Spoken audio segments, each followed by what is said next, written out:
Alors, on reprend notre implémentation. On avait presque implémenté tout le pattern MVC, puisqu'on avait la chaîne de traitement où le contrôleur, notre servlet, faisait un appel sur le service, recevait un fruit, et puis il faisait la dernière opération qui était de faire un dispatch sur la vue, et puis le code HTML retournait au navigateur.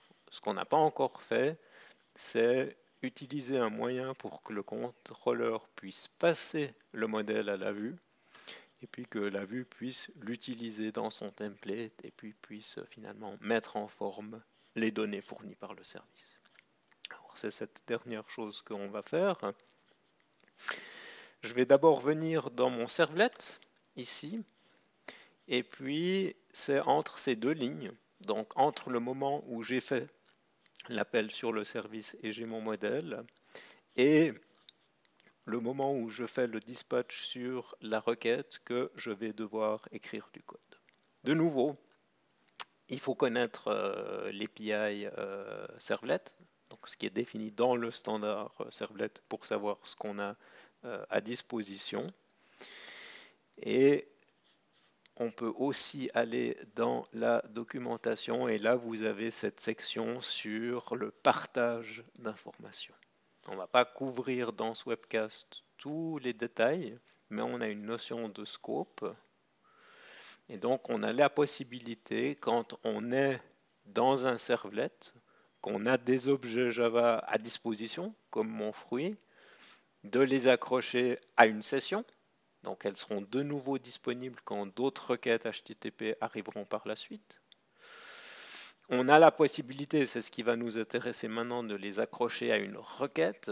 Donc je suis un servlet, j'accroche des données Java à une requête, et puis un peu plus tard, quand ma page JSP est aussi en train de traiter la même requête, ben, elle va pouvoir retrouver l'objet.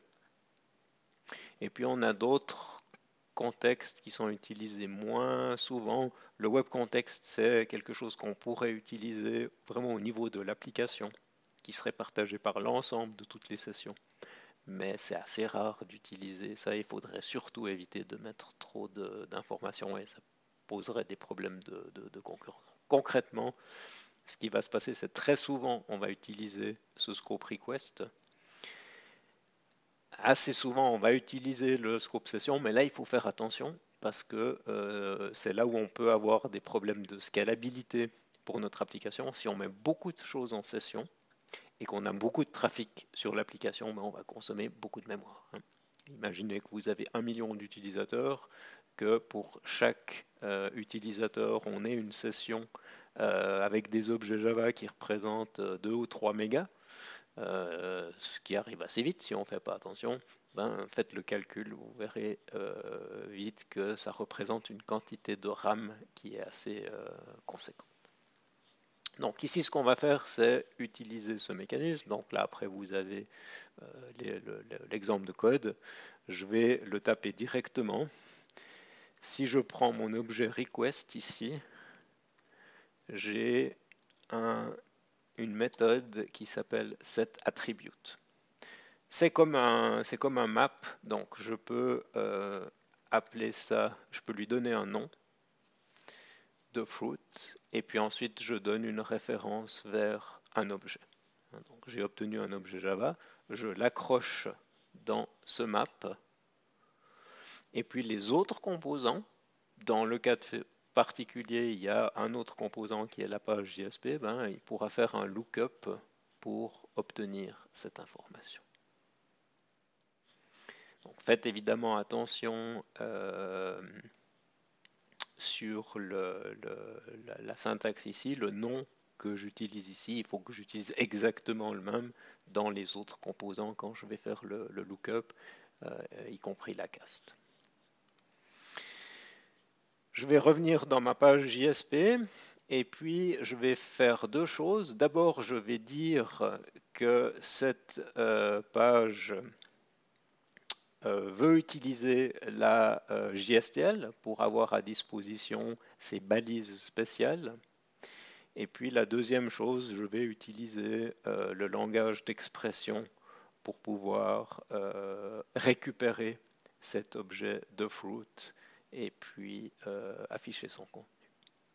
Alors là, ce que je vais faire, c'est que je vais revenir sur une des deux applications qu'on avait mis à disposition pour le tout premier labo. J'ai ici la syntaxe. Donc je prends cette ligne ici et puis je vais simplement la coller ici. Donc ça ici, ça veut dire j'utilise une tag lib, voilà l'URL où elle est définie, et puis je lui donne un préfixe. Donc plus tard, après, quand j'utilise certaines balises, il y aura des balises qui commenceront par ces deux points. On peut avoir toutes sortes de tags lib, et c'est même possible d'implémenter ses propres tags lib. C'est quelque chose qui se faisait beaucoup jusqu'au milieu des années 2000 à peu près, où on avait vraiment beaucoup d'entreprises qui développaient leurs tag libs. De nos jours, c'est plus tout à fait aussi fréquent. C'est notamment dû au fait qu'on a de plus en plus d'applications qui utilisent le single page application pattern qu'on avait vu dans le premier webcast de cette série. Je vais aussi regarder ici pour avoir un exemple. Et vous voyez ici un exemple où j'utilise une des balises de la JSTL, for each. Je lui passe ici un nom et une variable. Et vous voyez ici, ça c'est le langage d'expression de la JSP. Je suis dans le scope request. Là, quelqu'un a placé un objet qui s'appelle technologies, qui doit être un itérable, hein, c'est une collection. Et puis ce que je vais faire avec cette balise, c'est que je vais itérer sur la collection technologies. À chaque itération, dans cette variable ici, j'aurai l'élément suivant. Et puis je vais après, ici avec $accolade, pouvoir y accéder. On voit ici un autre exemple où, avec ce $accolade, j'accède à un élément de request scope. Et c'est ce que je vais pouvoir utiliser. Donc, si je prends ça, que je viens dans Fruit,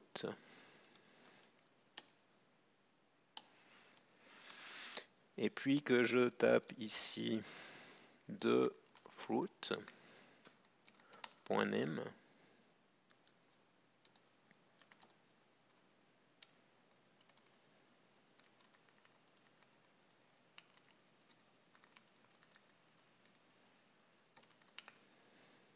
on va regarder ce que ça donne.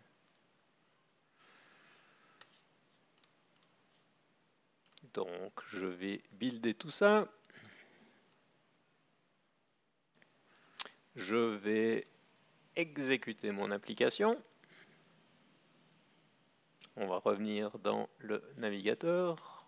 Donc, de nouveau, il faut que j'aille visiter mon endpoint. Et qu'est-ce que je vois ici? Banana is yellow. Si on regarde la syntaxe, ici on voit que j'ai tapé une chaîne de caractères et j'ai pas fait des appels de méthode. Alors ça c'est quelque chose qui est assez intéressant. Pour le moment on voit juste que ça fonctionne.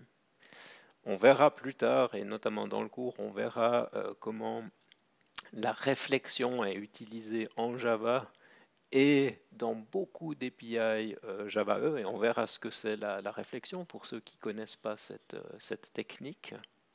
Mais vous voyez que je peux écrire cette chaîne de caractères parce que j'ai appelé cet objet de fruit, ça c'est la première partie, mais ensuite parce que j'ai une fonction, une méthode ici qui s'appelle getName, elle commence par get. La deuxième, elle commence par get et elle se termine par color, donc j'ai name et j'ai color. Et c'est grâce à ça que je peux faire name et color. Hein. Donc ce qu'on imagine, et on verra ça plus en détail un autre jour, quand j'écris ça, et quand le serveur d'application génère du code qui est finalement exécuté, ben lui va transformer ici ces noms, quand il y a des notations pointées, en appel de méthode. Il va transformer ce .name en getName. Il va faire un appel de méthode sur cet objet Java. Ça, c'est un des mécanismes typiques de la plateforme. Très bien. Alors, si on revient sur notre schéma, on voit maintenant qu'on a implémenté tout le modèle MVC. Je suis capable d'envoyer une requête HTTP vers le serveur d'application. Parce que cette URL est là, /fruits au début de son chemin, le serveur d'application délègue le traitement au servlet que j'ai écrit. Le servlet trouve un service, fait un appel sur le service, reçoit les données, passe ces données ou accroche ces données à l'objet request, et puis il délègue la fin du traitement à la vue. Et la vue, elle arrive à récupérer l'objet fruit de l'objet request.